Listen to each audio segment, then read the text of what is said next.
Hello, my name is Hugh Aljoe. I'm a pasture and range consultant here at the Samuel Roberts Noble Foundation. And for the next few minutes, I want to talk a little bit about stocking rate decisions and pasture management considerations. This is a two-part series on this topic. And the first part, we're going to focus primarily on stocking rate decisions as it pertains to beef cattle operations here in the Southern Great Plains.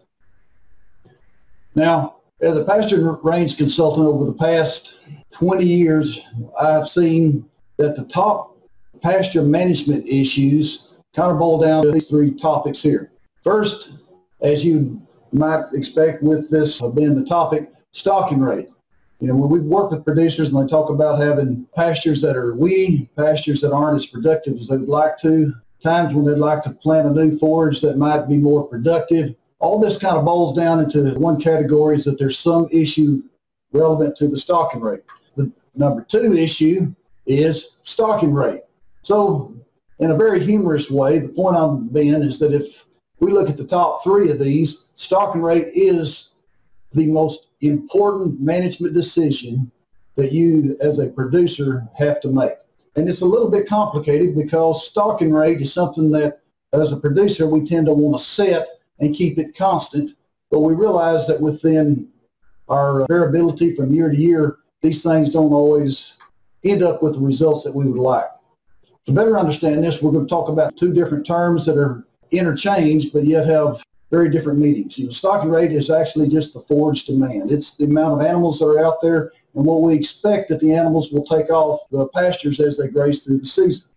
Now, carrying capacity is the term that's used interchangeably with stocking rate, and it's actually the forage supply. It's the amount of production that is produced from year to year. And the problem with carrying capacity is that it's variable. It changes primarily due to precipitation. If we just use the long-term precipitation history for Oklahoma, you can see that as you go from year to year, there's a lot of variability, sometimes often extremes from one year to the next. And if we look at the rolling 5-year trends, we'll see that we have periods of dry spells. We'll have periods that tend to be wetter than normal, and these, for the most part, tend to oscillate back and forth in about a 7 to 10 year period. Thing is when we got out here to about the 1980s, this oscillation seemed to stop, and many of us that began our careers during this period of time started hearing the term a new normal. Maybe we are beyond having these dry spells and we're going to be in a extended wet period, and we could adjust our stocking rates accordingly. If you just look at the state as a whole, with about a 33.5-inch rainfall, you can see that during that period, there's about 20 years in which we have above average rainfall, and we have since gone to a more of a dry spell. If we take a closer examination of this rainfall data, we can see that about half the years we find rainfall that at least oscillate within 4 inches of the average. There's about 25%, 26% that have greater than 4 inches above average rainfall. The period that we worry about most is that period in which we are probably 4 inches or more below average rainfall. And again, that's about 27% of the time. So you can figure that at least 25% of the time we're going to be visited with some extremes in weather conditions, especially things that would correlate well to drought. So the question that I have, and the question we all should be asking ourselves, is where is our stocking rate set? And what would be appropriate? More importantly, how can I simply assess if I'm overstocked currently? Well, the best way to do it, and one that I use when I work with producers, is I ask, how many months are you feeding hay in addition to what you have planned? For every month of hay that you're feeding above planned, you can figure you're about 8.3% overstocked at the very minimum. And what that correlates is 1/12. Divide 12 months into 1 month. That 1 month typically implies about 8.3%. So if you're feeding 2 months of hay, for example, above what's originally planned, you're probably 15 to 17% overstocked based on no other information than just what you have used historically on your hay feeding. One of the best things that we need to think about is we need to minimize drought. And probably the easiest way to do that is to stock more conservatively. One of the questions and comments I get back is, well, if I stock conservatively, what am I going to do with all this excess grass that I might grow in the season ahead? Well, for the most part, what this does is provide flexibility and opportunity for the producers that have excess grass. what our big concern should be, it really helps us as a manager drought-proof our ranch. If we have extra forage available to us, when we do get in periods of dry spells, we're going to have more than most of the people around us because we have already made that adjustment up front. We also can provide a little opportunity for pasture recovery during the active growing season. And with that, we can get more recovery on those pastures that we know that we may have utilized a little bit heavier. And that's extremely important when we come through a little bit of a dry spell, because we know some of our pastures may get more use than we had originally intended. Another one of the benefits is to be able to retain ownership of the calf crop after weaning. Oftentimes, we have a good calf crop. The market would indicate that we have an opportunity to make more money by just simply retaining calves past weaning. But yet, if we don't have the capacity within our own ranches to do so, it minimizes that opportunity or then limits the potential income on that one season. So this provides us another opportunity. If we have conservative stocking rate, we can plan more to utilize our calves to take advantage of market opportunities should they exist. And then for those that find themselves in an extreme surplus, they can add a strategic enterprise or even a hay enterprise so that we can take advantage of some market opportunities that might be out there, or in the case of hay, be able to come back and use it during a period of time when you do have adverse dry spells. So back to the question, 90% of average, is that conservative enough? Well, if we look at that, if I stocked at 90% of what would be an average rainfall year, I'd be overstocked about 1 year in 3. That could be extremely important, knowing that it's a lot easier to manage than if I was stocked at average and expect half my years to be overstocked and half of my years to be understocked. If I went to 80%, where would that put us? Well, at that point, we'd be overstocked about 1 in 8 years. Something that for most producers they can live with by having 1 year in 8 that they have to contend with exceptionally dry years. So the question is, where do you live? What is your tolerance of risk? And how do you want to manage it? Of course, further east within the Great Plains, you may find yourself not needing to be quite as conservative as you might be if you live to the western part of the Great Plains. At that point, you may want to consider even more conservative stock rate just because of the variability and the lack thereof of moisture that you tend to occur from season to season. So these are things that as a producer you've got to take into context of not only where do you want to set your stocking rate relative to your own comfort level, but also the west or eastern part of the Great Plains in which you live. So we get to kind of the point, the question that we could ask ourselves is how do we go about determining a stocking rate? And probably more important, what is the carrying capacity of my ranch at any given time? Normally where most of us would like to start is just with our own place and with the map. And if we identify our forage types, we can then go to our web soil survey information, at least make some projections on what the forage productive capabilities might be relative to our region and our area. And within that, we can find that in any given operation, you're going to have some areas that are going to be much more productive than others. But we need to make some sort of assessment so that we can be as accurate as possible, at least in a paper format, so that we have an idea about where we need to start and try to develop it, at least from a conservative perspective, what we would expect it to be in a normal year. If we take that information and put it into a spreadsheet where we can take each pasture, look at the total acres, turn it into grazable acres, forage type, your forage production, your management, and then eventually come up to the point with how many cows that you would like to carry throughout the year, how conservative we want to stock from that point forward. But this gives us a basis to start to determine where we should set a stocking rate and make that decision relative to the carrying capacity that we may find ourselves from year to year. Once we do this, we need to ask some essential questions. Some of these are, how many cows do I have now? And how many cows have I held historically? Just because we have the number on paper doesn't mean what we have on paper is correct. If we've been able to sustain more numbers than what we have on paper, it gives us an understanding that there could be some management implications that we may be doing a better job or our pastures may be more productive than what we have assessed relative to the information we might have found with the web soil survey. On the other hand, if we're stocked much heavier than that, it may explain why some of our pastures may not look as nice as we'd like for them to be. The other thing, we need to go back to our question on hay. How much hay do I feed annually? How much do I expect to? And how much can I actually afford to feed from season to season and year to year? Has my pasture management changed in recent years, especially when you're dealing with introduced pastures? What does that mean? Since the 1980s, our fertilizer costs have gone up quite a bit, and most producers are not as willing to put as much fertilizer back on their properties. If your stocking rate was based on numbers back in the 80s when we had above average rainfall for the most part, and you limited the fertilizer or began to minimize the amount of fertility that was applied to your introduced pastures, you shouldn't expect to be able to carry the same number of cattle as you did back in the 80s and early 90s. And then the other questions, how much residue remains at the end of every season as we come out of winter? Do we have good ground cover as we go forward?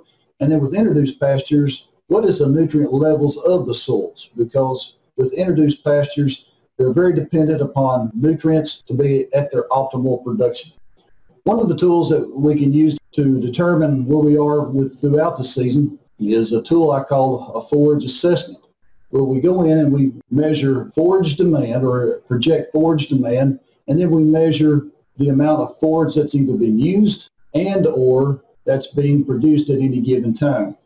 If you're in a multi-pasture managed grazing program, this type of assessment is relatively easy just by looking at and making assessments based on how long you anticipate a grazing herd to remain in a pasture for a given time. If you're continuous grazing, it doesn't work very effectively. Therefore, it may not be applicable to those that are continuous grazing. But let's just assume that we have a grazing rotation in place.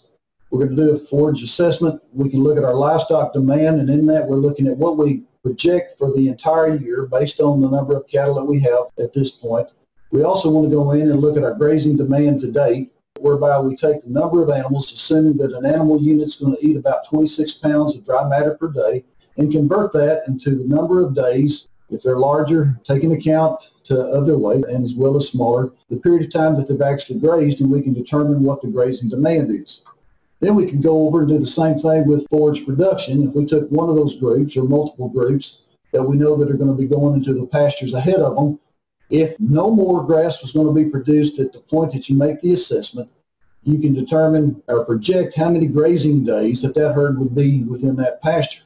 With that, you can convert that into an estimate of forage production.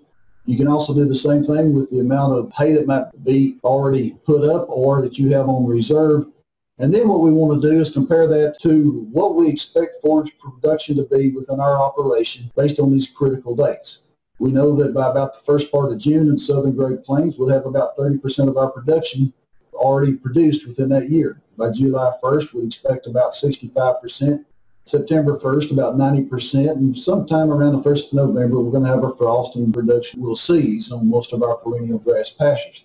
Using that information, then we can see where we should be relative to those critical dates that we've already set aside. And how we compare our actual production, which is a combination of grazed and existing forage reserve and what we expect to graze as we go forward, and compare that to our critical date projections. And if we do that, we'll be able to determine if we're close to being on track or if we're much above or below. If we're much above where we should be, we probably have opportunities to utilize the extra reserve somewhere into the future. If we're much below, we probably need to be making some management decisions in a timely manner so that we can sustain either the animals we have or be able to maintain the forage resource at a more sustainable level.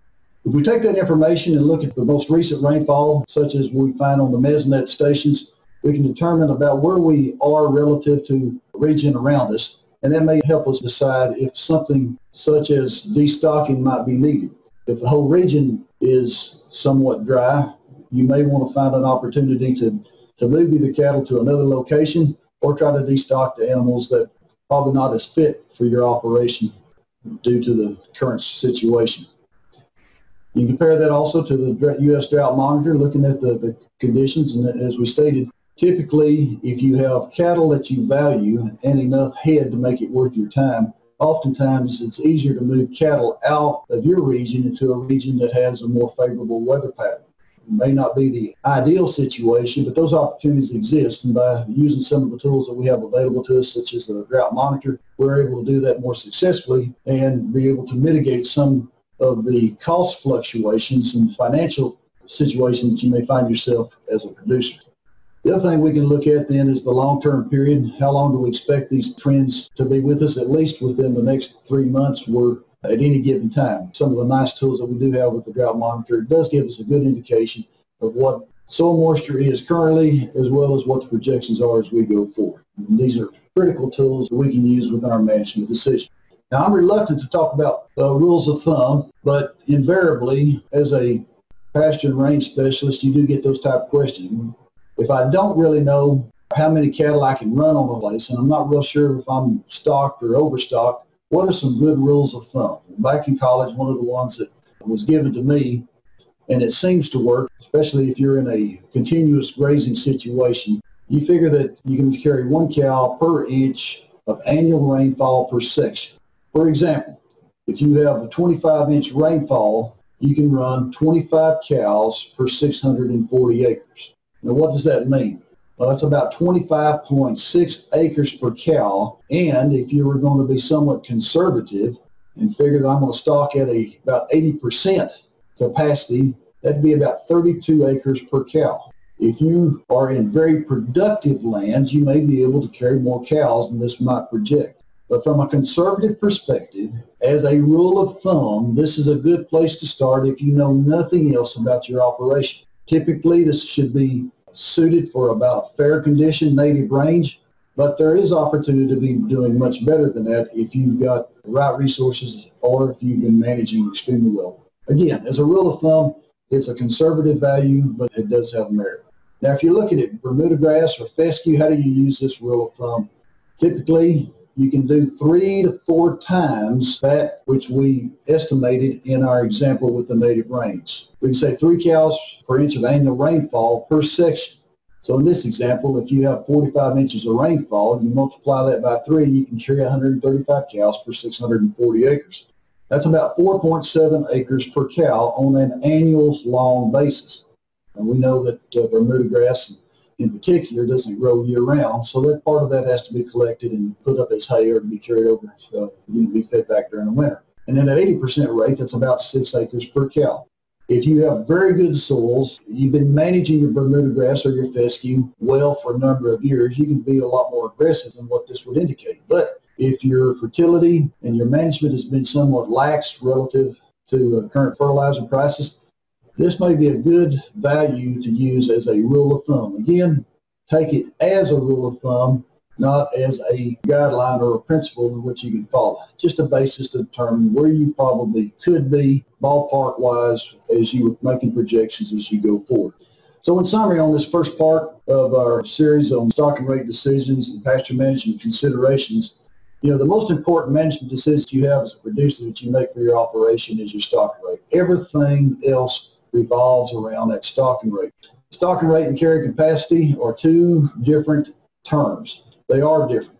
Stocking rate is the number of head. The carrying capacity is the amount of forage that's produced. Stocking rate's usually consistent and tends to be relatively stable. As a producer is what we try to do, but carrying capacity oftentimes fluctuates dramatically, especially due to rainfall and to some extent management. Well, one thing we did learn as we think back that as we looked at the rainfall maps, climate extremes are normal. Average is not normal. What we need to do is how do we want to manage for these climate extremes? The easiest way to do this is to stock conservatively because it provides us opportunities to have greater flexibility as well as provide opportunities within the operation to provide better land stewardship as well as a marketing opportunity that we can take advantage of. We have the extra reserve in order to do just that. And the best way to make sure that our stocking rate is where it should be is make routine forage assessments throughout the year, especially around those critical dates, so that we can manage that stocking rate. If we know that we have issues or opportunities ahead, we can identify them early enough within the season to where we can be prepared to adjust our stocking rate or to adjust our management activities in order to take advantage of opportunities that might be ahead of us. So these are some of the things that as we begin to look at our stocking rate and we have to make decisions about it, we need to take into context as a manager.